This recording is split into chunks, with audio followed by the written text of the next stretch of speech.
Coming up next on the Jeff Crilley Show, you're going to meet an international best-selling author, TedX speaker, coach. She's going to talk about the healing power of joy next.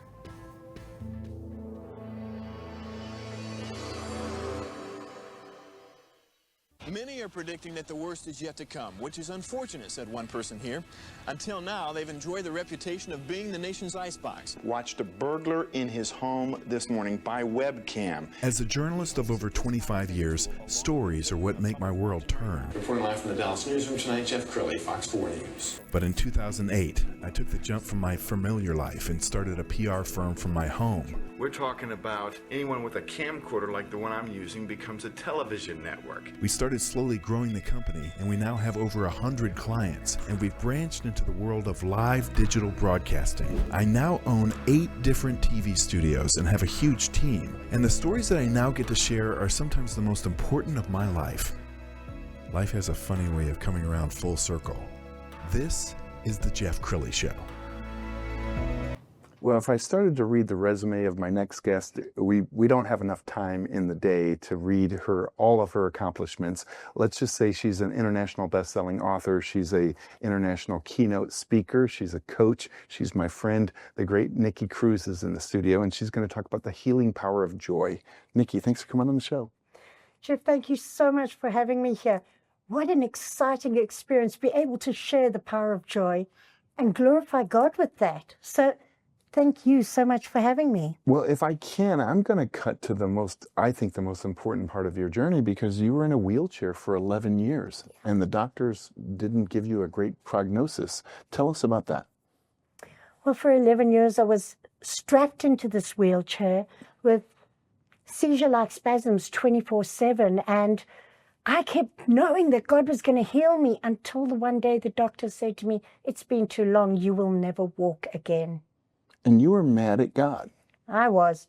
My world crashed, and I went from having this hope, regardless of my circumstances, to just feeling useless, feeling worthless, taking on all the labels of the world and seeing myself the way some other people saw me.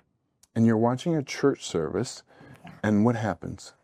Well, 3 months later, I was watching a church service. We lived in California. It was at Open Door Experience Church, which is in Texas. And afterwards, I felt the Spirit move during that service. And I said, "God, I'm coming expectantly." And after that service, I went to the bathroom to run my bath, my little bath, so that I didn't drown myself. And I went to call my husband to help me have a bath. And I reached back for my wheelchair, and I reached, and I grasped at the air, and there was nothing there. And I looked over my shoulder, and I slowly began to turn around. And I walked into the living room where my hospital bed was, and I walked into the rest of my life and saw my wheelchair in the room. I had walked without even realizing it. And I was blown away, obviously. Yes. And that's all God. We're both believers. Tell us how your faith plays a role in your life and everything that you do. My faith is the center of my life. Whether I am believing that I can do it or believing that God says I can do it, I can do anything in God. And it's been proven to me from getting out of that wheelchair, even when you don't believe it. And the faith is not in the things you want. You know, Jeff, the faith is in the trust we have that God has the perfect future for us. And my life tells that story. I've 11 years in a wheelchair, and I still had faith until I took my eyes off God. And life in that moment became miserable. But you know what? Once I turned back to God and said, okay, I'm going to be the best version of me, regardless of my circumstances, that faith built up again. And when you have faith, you have joy. That's so beautiful. As I mentioned, she's an international keynote speaker. We're going to show a clip from one of her speeches. Let's go ahead and roll that.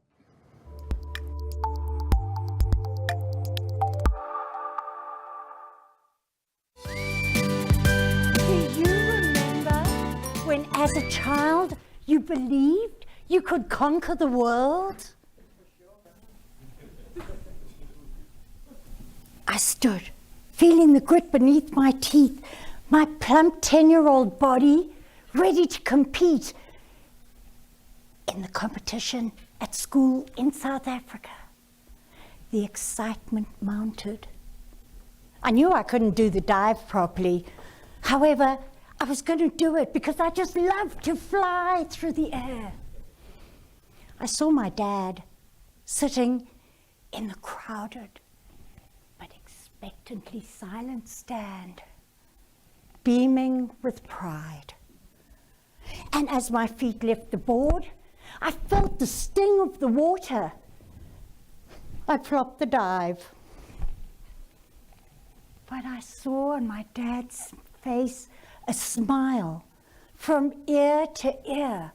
And that smile encouraged me to do the next dive and the one after that. At that stage in life, that encouraging smile got me to do so many things again and again. When I lost my dad, my greatest cheerleader, I also lost my joy. But to be perfectly honest, I had struggled with the comparison and expectations of society in everyday life, even while he was still alive. That negativity overshadowed his encouraging smile. And I told myself over and over again, I wasn't smart enough, I wasn't pretty enough, and I didn't qualify. I used to go with my dad on his outreach visits for the Lions Club, delivering food parcels.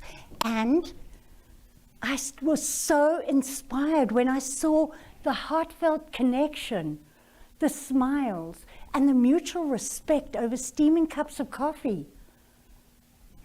Didn't need to qualify for this. All you needed to do was really have a humble heart and want to see people better off than when you arrived. And you lost your father some 17 years ago? Yeah, and he was my greatest cheerleader, and it was a very sad moment. But in losing him, I didn't lose everything he taught me. And in fact, it was his birthday 2 days ago. Is that right? It would have been his birthday, and every year on those days, I get to remember extra amounts of what he taught me and how he influenced me. Wow, so beautiful. And you're a joy coach. I want to talk about like the thieves of joy. So stress, fear, negative self-talk, we all do this, and it steals your joy, doesn't it? Yes, but to put it in a different way, if you know, nothing can steal your joy. You have to give it away. You have to let go of it. It's yours. It's inside you.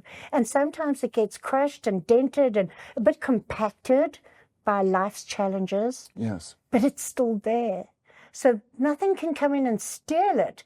Things can cloud it and shadow it. Yes. The anxiety, the stress, the fear, the labels of the world, that the comparison that we talk about, where you lose what really makes you shine. And that energy that joy brings. Yes. And I have to imagine just the journey that you've had. You have seasons of life. And so for 11 years, you're in a wheelchair.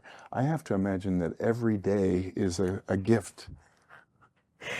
It absolutely is. Doesn't mean every day I'm always upbeat, no, but I do get to catch myself. And we have a standing joke amongst my friends when I say, when I get up in the morning and stand in my cat's cat food, I get to catch myself and say, I'm so grateful that I can stand in the cat food.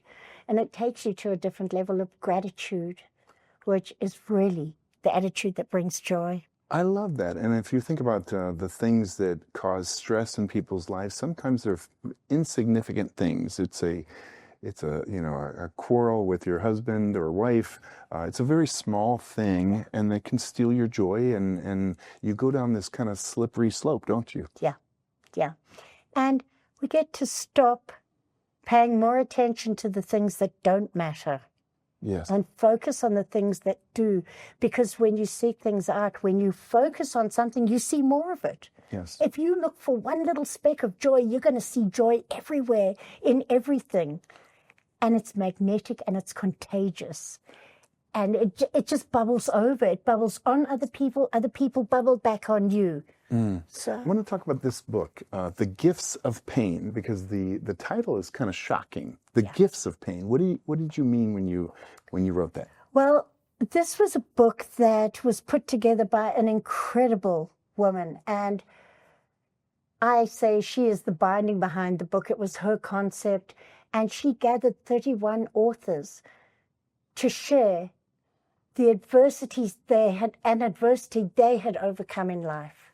And it's got a teaching moment. It's got a journal section, because we can take our pain, overcome it, and use that experience as a gift for the world to learn from, for the world to overcome.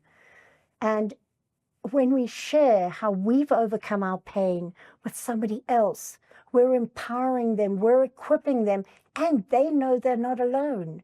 They know that there is hope, there is inspiration that they can bring through their pain. Those are the gifts of pain. I think that's so powerful. We're going to scroll down your website. I want you to talk about the kinds of audiences you like to speak to. What's your ideal audience? My ideal audience are women who are faith-driven, and yet they're missing something. They don't have the joy. They're losing the passion. They're striving. Entrepreneurs who forget that God belongs in their businesses. And they get to know that their business can be profitable, can be successful, and joyful. And they impact the world through their business, which is also a ministry. But also to the people, ladies in particular, who are just seeking more of God, more of joy, feeling like they're undervalued, not knowing where they belong. Because when they turn around and recognize they have a place, they have value, and they have authority in the kingdom of God, their joy becomes their own little ripple effect in their communities. Nikki, I want to talk about gratitude and just starting your day off right, because I know so many Americans wake up and it's Monday morning, they're tired, and they actually wake up with a negative thought, like, oh gosh, I've got to go to work today.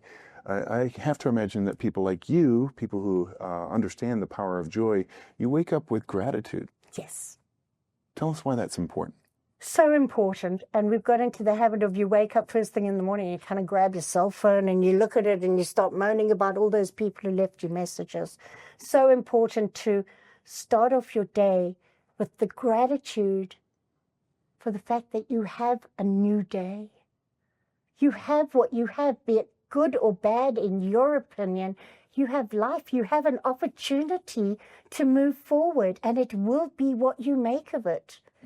And when you shift that, gratitude and joy, they're not just fuzzy feelings, they actually change the chemical reactions in your brain. So it's like you're taking happy pills when you take a good dose of gratitude. And it's so easy. If you're grateful for nothing else, be grateful that you've woken up and that you've got a new day. If you think the mountains and the shadows are bigger than the flowers and the advantages, just think of one flower. Think of one good thing. Step into gratitude with that, because you really can't be miserable and grateful at the same time. Wow, so profound. We've got about a minute left, so I want you to look into that camera on the left and talk to the person who's struggling right now. There's countless Americans who are feeling sorry for themselves because of whatever situation they find themselves in, but having come from the world that you came from in a wheelchair for 11 years, it's all about perspective, isn't it? Yes, absolutely. And if you are struggling, I come to you with compassion, and I'm just encouraging you. Joy is your responsibility. You get to choose it regardless of your circumstances. And I don't say that to say where you're at doesn't make a difference. It does. But you have the choice to change your attitude and make your day a better one. And it'll improve the day of those around you. So if you're crying, if your heart hurting and your heart is sad, find a place of joy and feel God's comfort in it. So profound. We're going to end with her website, which is joy-inspired.com. The great Nikki Cruise. Thanks so much for sharing your heart, your wisdom, and your faith with us. Thank you so much for having me here. It's been a pleasure. You bet. That's it for now. We'll see you next time.